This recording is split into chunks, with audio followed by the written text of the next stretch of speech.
You learned very early that your presence was conditional, not through cruelty necessarily, not through violence or screaming matches. Sometimes it was quieter than that.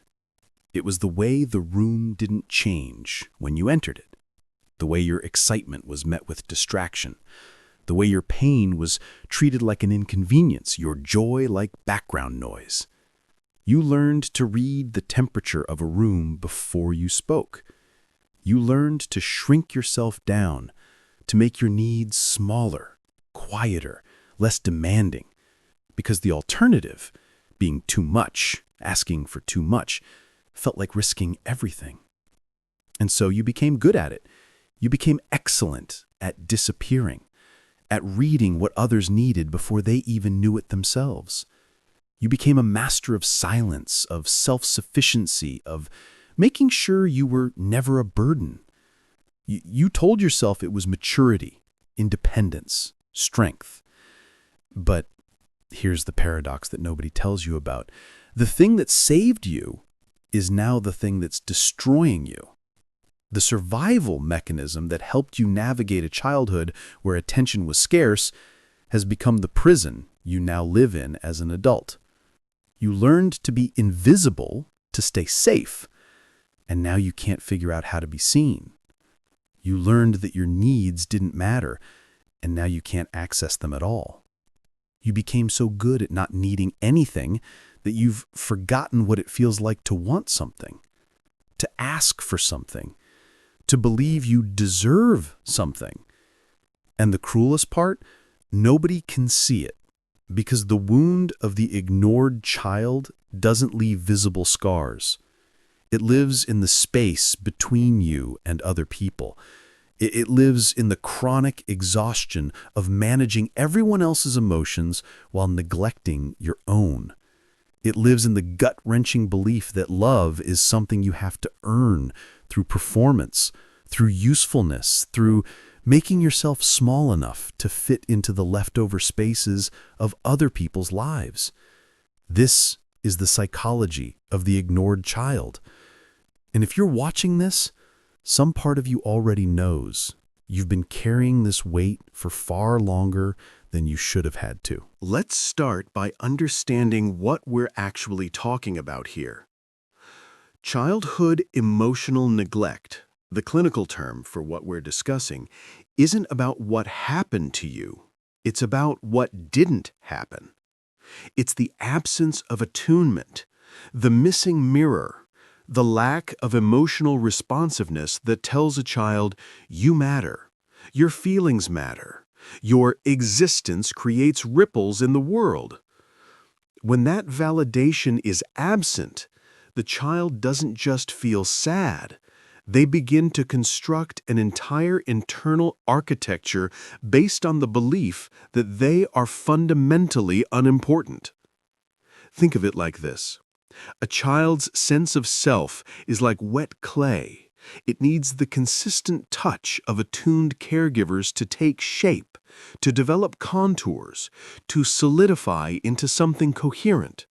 But when that touch is absent, when the child is left alone too often with their big, unmanageable emotions, the clay hardens in whatever shape it was left in. Usually that shape is one of self-erasure. Psychologically, this creates what we call hypervigilance, a nervous system state where the child becomes chronically attuned to the emotional states of others as a survival mechanism. When you couldn't predict when you'd receive attention or care, you learned to scan constantly for signs of approval, for shifts in mood, for any indication of how you should behave to maximize your chances of being noticed. Your nervous system became a finely tuned instrument, not for detecting your own needs, but for detecting everyone else's. This is compounded by what developmental psychology calls avoidant attachment. When your bids for connection were repeatedly ignored or minimized, you learned that reaching out is dangerous. You learned that vulnerability leads to disappointment. So you developed an attachment style that says, I don't need anyone. I can handle everything myself. But this isn't true independence. It's protective isolation masquerading as strength. Here's where it gets even deeper. This experience fundamentally alters your default mode network, the brain's baseline activity when you're not focused on the external world. For most people, this network processes self-referential thoughts, consolidates identity, and integrates experiences. But for the ignored child, this network becomes hijacked by a constant internal monitoring system. Instead of, "Who am I?" your brain asks, "How am I being perceived? What do others need? Am I too much? Am I enough?" Your sense of self becomes entirely externalized.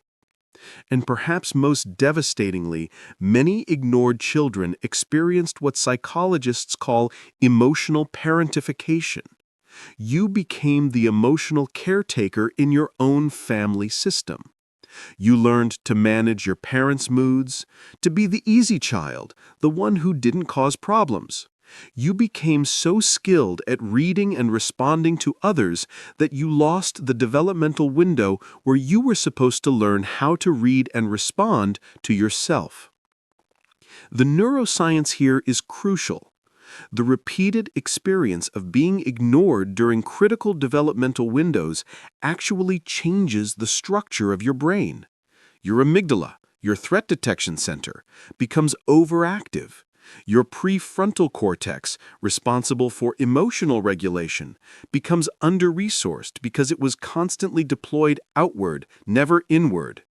You quite literally grew a brain that is exceptional at monitoring external threats and terrible at processing internal needs. The cost of this is almost unbearable to name.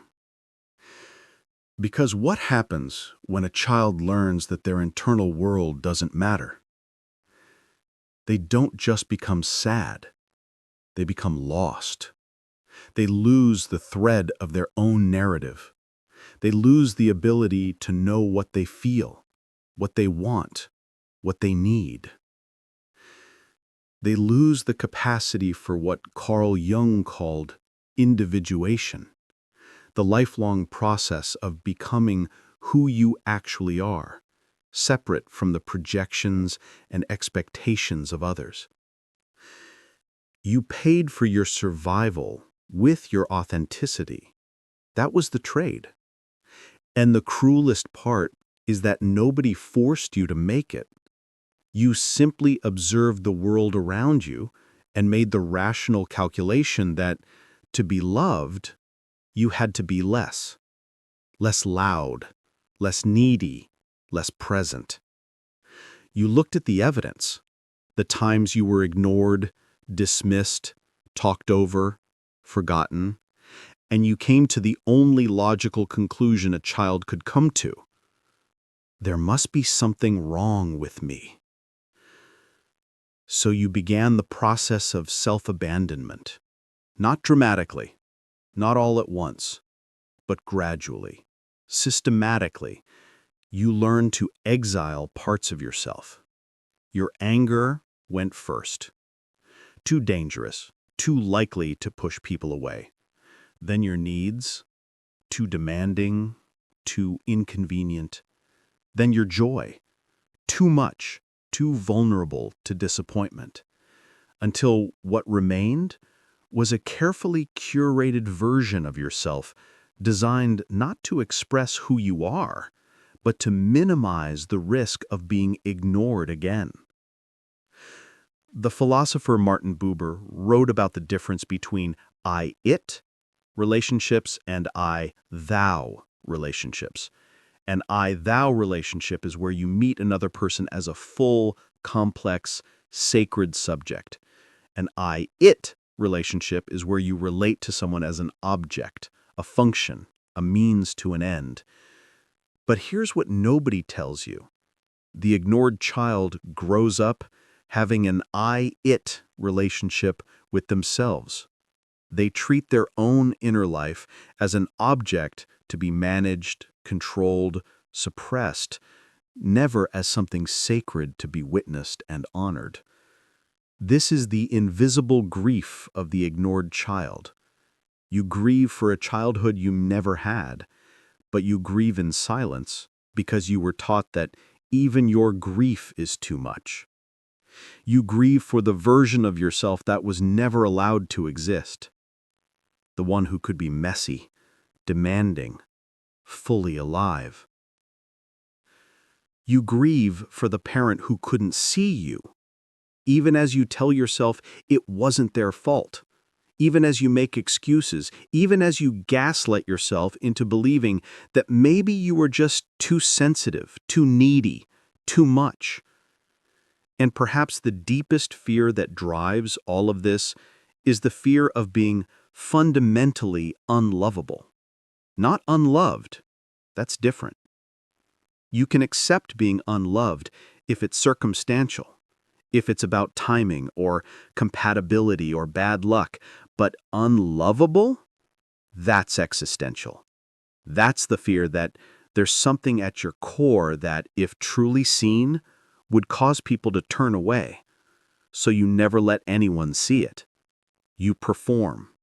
You adapt. You shapeshift. You become whoever you need to be to maintain connection, all while convinced that the real you, if there even is such a thing, would be rejected. Now, let's talk about what this actually looks like in adult life. Because the ignored child doesn't just magically heal when they turn 18. The patterns persist, often in ways so subtle you don't even recognize them as patterns. You might be an adult who's chronically exhausted by relationships, not because relationships are inherently draining, but because you've never learned to show up as yourself. Every interaction is a performance. You're constantly calibrating, reading the room, adjusting your energy, making sure you're being the right amount of engaged, the right amount of enthusiastic, the right amount of present. You leave even positive social interactions feeling drained because you've been working the entire time, monitoring, managing, performing. You might be someone who struggles to identify what you actually want. When someone asks you a simple question, where do you want to eat? What do you want to do this weekend? What do you need from me? You freeze. Not because you're indecisive, but because you genuinely don't know. You've spent so long prioritizing everyone else's preferences that you've lost access to your own. Your internal compass isn't broken. It was never allowed to develop in the first place. You might be someone who overfunctions in every relationship. You're the one who remembers birthdays, who checks in, who initiates plans, who does the emotional labor. And you tell yourself it's because you care, because you're thoughtful, because you're a good friend. But underneath that is the terrified child who believes that if they stop performing, if they stop being useful, people will forget about them. You're not connecting. You're auditioning for love over and over again. You might be someone who cannot accept help without feeling crushing shame. When you're struggling and someone offers support, your first instinct is to minimize, deflect, insist you're fine. Because accepting help means admitting you have needs, and admitting you have needs feels like revealing that core, unlovable thing you've spent your whole life hiding. So you perform independence, even when it's destroying you, even when you're drowning, even when the support is freely offered. You might be someone who apologizes constantly. Sorry for bothering you. Sorry for taking up space. Sorry for having feelings. You apologize for your existence because some part of you believes that your presence is an imposition, that you're only tolerable when you're convenient, when you're small, when you're not causing any trouble. You might be someone who struggles with imposter syndrome that never goes away. No matter how much you achieve, some part of you believes it's all a fluke, that you fooled everyone, that eventually they'll figure out there's nothing substantial underneath. Because you were taught that your value is performative, not intrinsic. You weren't valued for being. You were noticed only when you were doing. So even your accomplishments feel hollow because they're not evidence of worth, they're just more proof that you're good at performing. You might be someone who has a complicated relationship with rest. Taking a break feels dangerous. Doing nothing feels like wasting time. You have to always be productive, always be improving, always be working towards something, because stopping means confronting the possibility that without the performance, without the constant doing, there's nothing left. Rest feels like erasure. You might be someone who is attracted to emotionally unavailable people. Not because you're self-destructive, but because unavailable people feel familiar. They recreate the original dynamic. You pour yourself out, you try harder, you make yourself smaller, and they remain distant. It's painful, but it's known. And some part of you believes that if you could just finally get them to see you, if you could just finally be enough, it would heal the original wound. So, where do we go from here? The healing journey for the ignored child is not about becoming different. It's about remembering who you were before you learned to disappear. It's about excavating the parts of yourself that you buried for survival and bringing them back into the light. The first step is reparenting yourself. This isn't a metaphor, it's a practice. You have to become for yourself what you needed as a child, a consistent, attuned, responsive presence who says, your feelings matter. Your needs matter. You don't have to earn the right to take up space. This means checking in with yourself regularly. What do I need right now? What am I feeling? What would feel nurturing? And then, and this is the hard part, actually following through. Actually giving yourself what you need, even when it feels indulgent, even when it feels selfish, even when every old pattern screams that you don't deserve it. The second step is learning to tolerate being seen. This is terrifying because it means showing up as you actually are, not as you think you should be. It means sharing when you're struggling. It means saying, I need help, without apologizing for it. It means letting people witness your anger, your sadness, your full, messy humanity. And yes, some people will be uncomfortable with this. Some people will prefer the smaller version of you. Let them go. The goal is not to be palatable. The goal is to be whole. The third step is setting boundaries without guilt. Boundaries feel cruel to the ignored child because saying no feels like abandonment, like you're doing to others what was done to you. But boundaries aren't rejection. They're self-preservation. They're you finally saying, my needs matter as much as yours. My time matters as much as yours. I am not responsible for managing your emotions at the expense of my own. This will feel selfish at first. Let it. Your nervous system needs to recalibrate what normal feels like. The fourth step is grieving what you didn't get. You cannot heal what you don't first acknowledge. You have to let yourself feel the full weight of what it meant to grow up unseen. You have to let yourself be angry about it, sad about it, without rushing to forgiveness or understanding or making excuses for the people who couldn't show up for you. The grief is not optional. It's the doorway to liberation. The fifth step is choosing softness as an act of rebellion. The ignored child grows up hard, fortified, defended. Softness feels dangerous. But healing means consciously choosing vulnerability, choosing rest, choosing to stop performing. It means letting yourself be held without immediately figuring out how to return the favor. It means receiving love without treating it like a transaction. The psychologist and author Alice Miller wrote, "The truth about our childhood is stored up in our body, and although we can repress it, we can never alter it. Our intellect may be deceived, our feelings manipulated, but the body never lies." Your body has been keeping score of every moment you were ignored, every time you learned to disappear. Healing means finally listening to what it's been trying to tell you all along. And here's the profound truth that nobody tells you. You are not broken. You were a child in an impossible situation who made brilliant adaptations to survive. Those adaptations served you. They kept you safe. But safety and aliveness are not the same thing. And now, as an adult, you get to make a different choice. You get to choose being seen over being safe. You get to choose authenticity over acceptance.